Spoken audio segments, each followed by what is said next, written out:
Well, good morning, eighth graders. Going to give you a little bit of a lecture about part of chapter 30.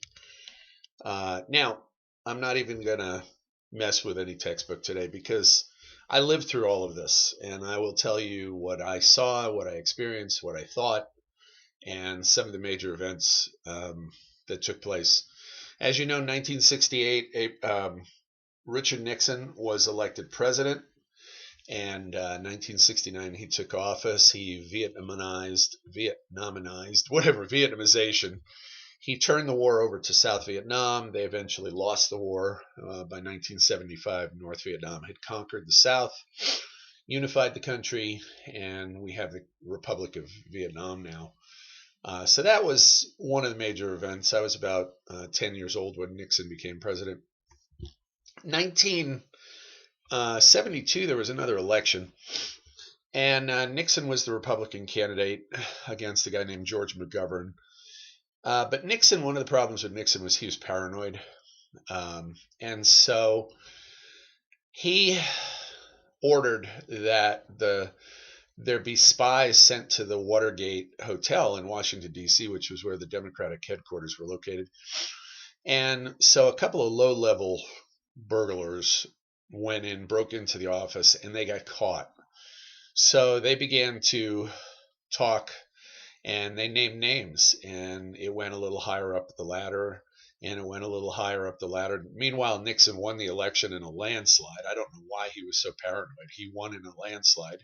His approval rating was really high.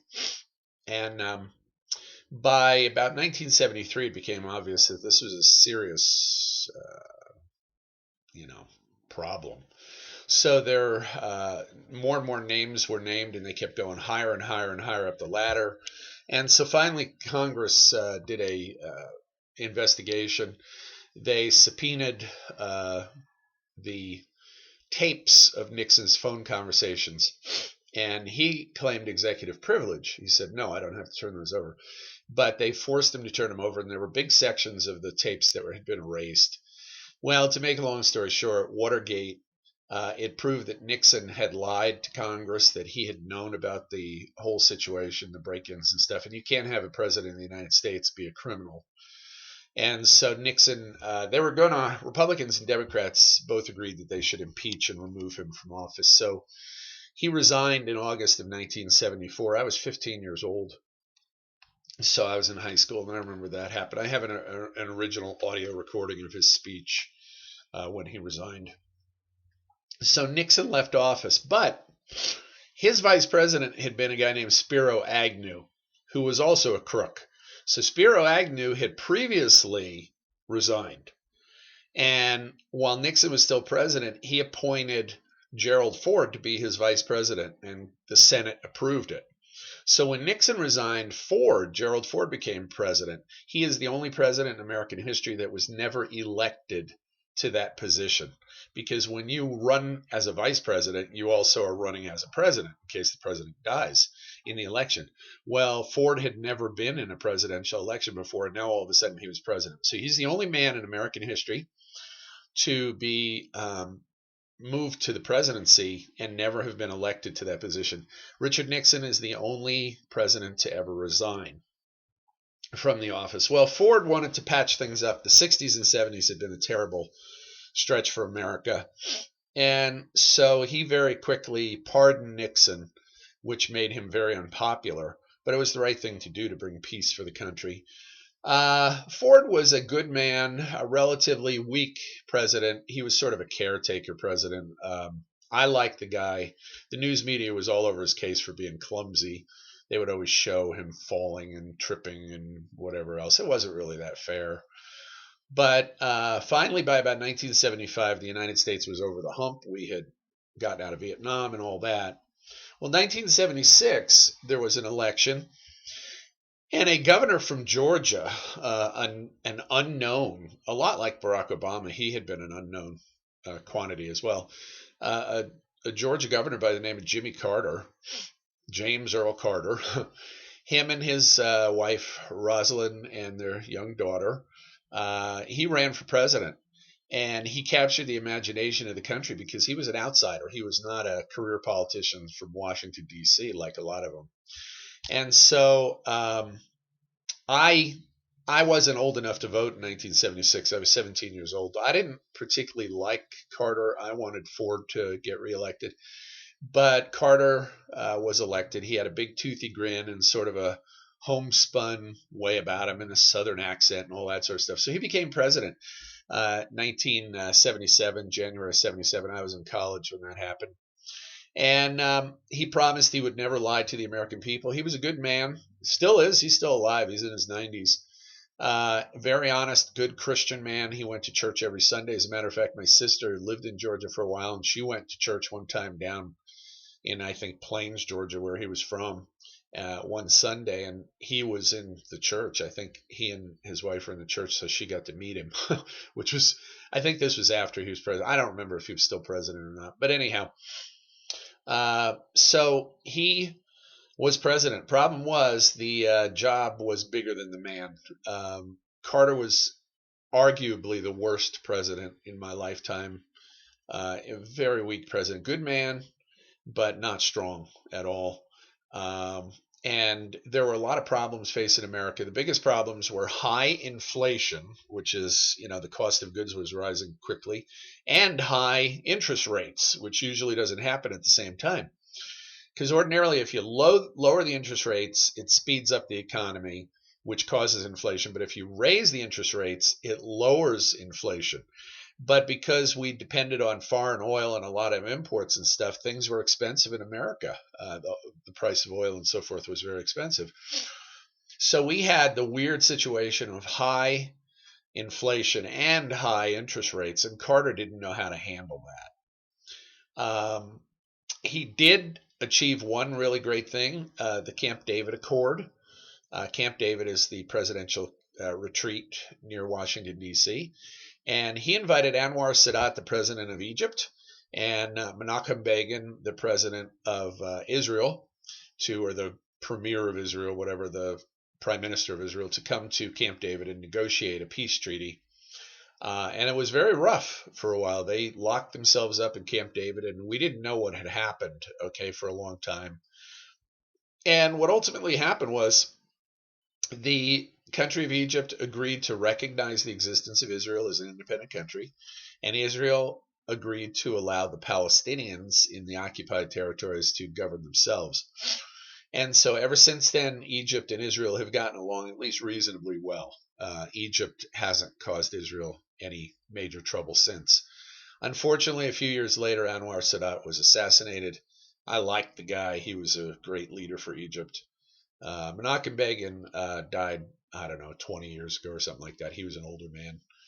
But that shocked everybody. I mean, it really shocked everybody that Israel and Egypt could sign a peace treaty, because the problems in the Middle East had been so great that nobody thought it was possible. But Carter pulled it off. To his credit, he pulled it off.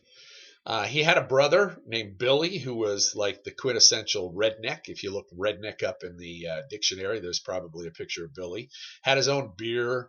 He didn't care that his brother was president. He did a lot of stuff that embarrassed his brother.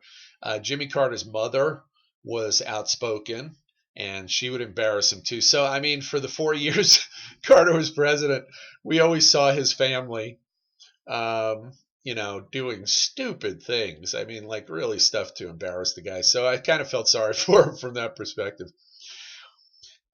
His relations with Russia, he did sign the SALT II treaty, which was the nuclear arms treaty with the Russians, with a guy named Leonid Brezhnev, who was the premier of the Soviet Union.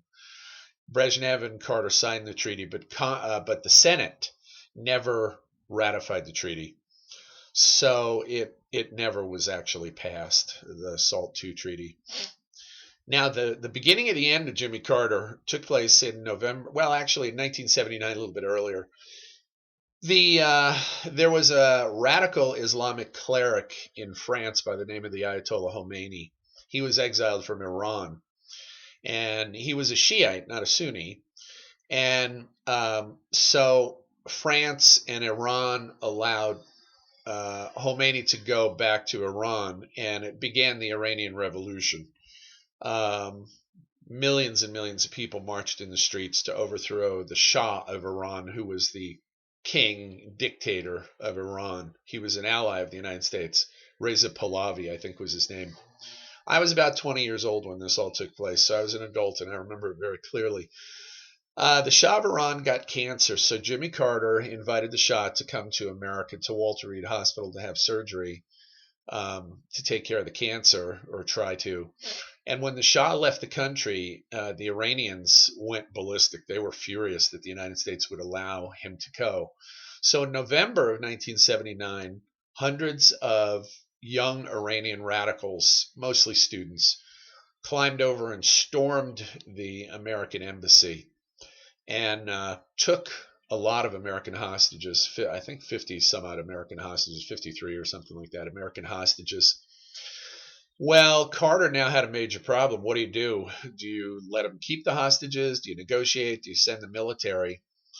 And he kind of waffled back and forth. He wasn't sure. He didn't want the hostages to be killed, but he was in the position of, does the United States look weak or strong or whatever? He did at one point send a rescue mission, a military rescue mission, which landed in the deserts of Iran, and I think in a sandstorm or something, there was a mix-up, and helicopters collided with a plane or something. It was a mess, and several Americans were killed.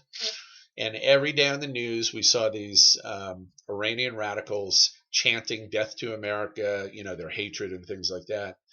And everybody got frustrated about that. I know I've never really completely forgiven Iran. I got to tell you, I hate their government, and I haven't really forgiven them for the humiliation they caused the United States. Sorry about that, but that's just life. But in the end, it took over 400 days, I think 444 days. Every day we would see on the news these hostages paraded and the United States humiliated, and Iran looked like they were winning. Well, finally, the day that Ronald Reagan was inaugurated president of the United States, the American hostages were released. None of them died, but the downside was that it encouraged the enemies of the United States to push us. We did not stand up to the Iranians like we should have. Meanwhile, however, in 1978, the Russians, the Soviet Union, sent troops into Afghanistan, and they overthrew the existing Afghan government and set up a communist puppet government in Afghanistan. And it began the first big war in Afghanistan, the Afghanistan War, with the Russians against the Afghan freedom fighters, as they were called, the Mujahideen. And so that would turn out to be Russia's Vietnam. The Russians thought that they would win easily, but the problem is Afghanistan is very mountainous. And we supplied the Afghan rebels, the Mujahideen, with weapons. The most important weapon was a shoulder-launched anti-aircraft missile, whereby they could shoot down Russian helicopters, which was the biggest, most important weapon the Russians had. And the Afghan rebels would ambush Russian columns, and it was very bloody and very frustrating for the Russians. In the end, after, 8 or 10 years, they withdrew because they knew they could not conquer Afghanistan. However, one of the freedom fighters happened to be a man by the name of Osama bin Laden, and he collected a lot of these weapons, and later he would form Al-Qaeda, which, as you know. Well, the 1980 election came along, and not a new guy, he was an older guy, but his name was Ronald Reagan. He turned out to be my favorite president. Ronald Reagan ran against Jimmy Carter, and Ronald Reagan had a positive message. It was okay to be patriotic. It was okay to be America. America was an exceptionally great country. And in essence, what happened was he crushed Carter. It was one of the biggest landslides in history. And Ronald Reagan was inaugurated president in January of 1981. I got married in May of 1981. I started dating my wife in 1979. We got engaged in 1980, and we got married in 1981. So all this was going on about the time I was getting together with my wife. So anyhow, Reagan was elected president, and he was going to be the best president, in my opinion, of my lifetime. He was a great president, and did a lot of good things. So I'm going to say goodbye now because I'm coming up on 15 minutes. So you guys have a good one and talk to you later. Bye.